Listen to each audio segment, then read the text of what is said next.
Hello বন্ধুরা, আজকে আমি নিয়ে চলে এসেছি খুব মজাদার একটা মশলা রেসিপি, যেটা কিনা আমরা বলে থাকি বাড়িতে বানালে এত টেস্টি হয় না কেন, দোকানেরটা খুবই টেস্টি হয়।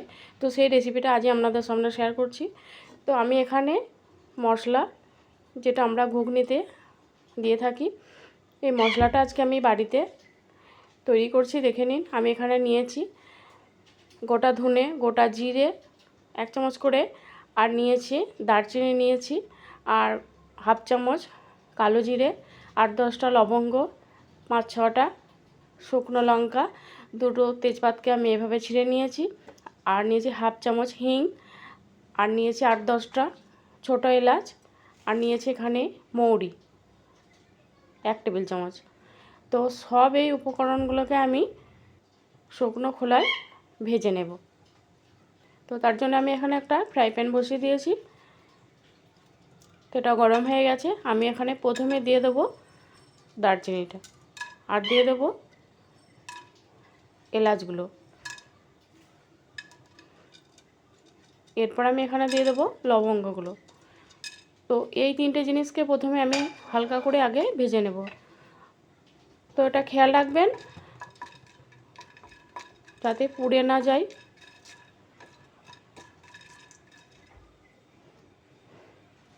এরপর আমি এখানে দিয়ে দেবো শুকনো লঙ্কা আর তেজপাত। সব মশলাটা আমি একবারে দিচ্ছি না, কারণ এইগুলো ভাজতে একটু টাইম লাগে। তো এরপর আমি এগুলোকে সব এভাবে করে ভেজে নেব। গ্যাসের আঁচটা একদম মিডিয়ামে রাখবেন। তো খেয়াল রাখবেন যাতে পুড়ে না যায়, তাহলে মশলাটা ভালো লাগবে না। এরপর আমি এখানে দিয়ে দেব গোটা ধনে, গোটা জিরে,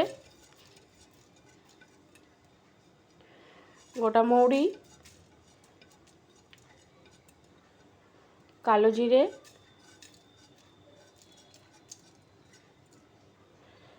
তো আবার আমি এইগুলোকে একসঙ্গে ভালো করে ভেজে নেব।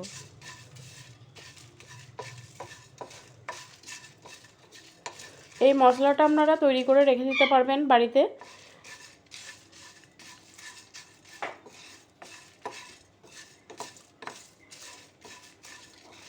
অনেক সময় আমরা বাড়িতে অনেক কিছু বানাই, তো এই মশলাটা তার সঙ্গে দিয়ে এটা খেতে পারবেন।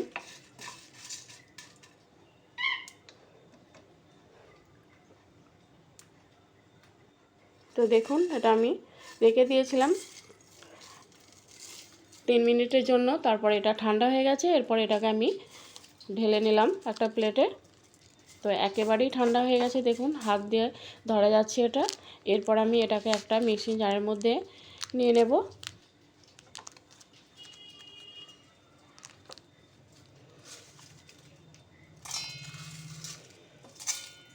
তারপর সব মশলাগুলো আমি এভাবে ভেঙে নেব।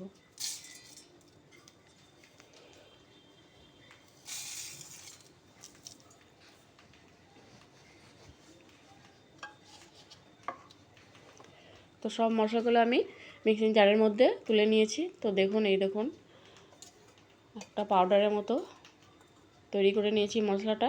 কালারটা দেখুন কত সুন্দর এসেছে।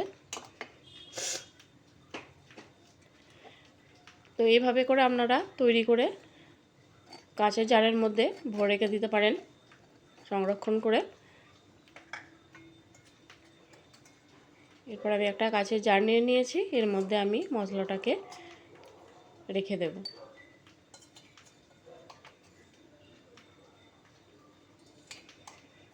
তো আমার এই রেসিপিটা কেমন লেগেছে আপনারা অবশ্যই জানাবেন। আর যদি ভালো লেগে থাকে তাহলে একটা লাইক দিবেন। আর আমার চ্যানেলটা এখনও যারা সাবস্ক্রাইব করেনি তারা অবশ্যই আমার চ্যানেলটা সাবস্ক্রাইব করবেন। এরপর আমি এখানে দিয়ে দিলাম হাফ চামচ হিংটা রেখেছিলাম, হিংটা আমি এর মধ্যে দিয়ে এটাকে মিশিয়ে নিলাম।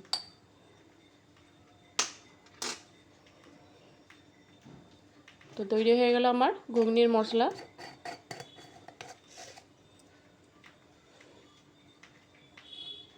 এটাকে আপনারা অনেক দিন পর্যন্ত রেখে খেতে পারবেন। তো কেমন লেগেছে অবশ্যই জানাবেন।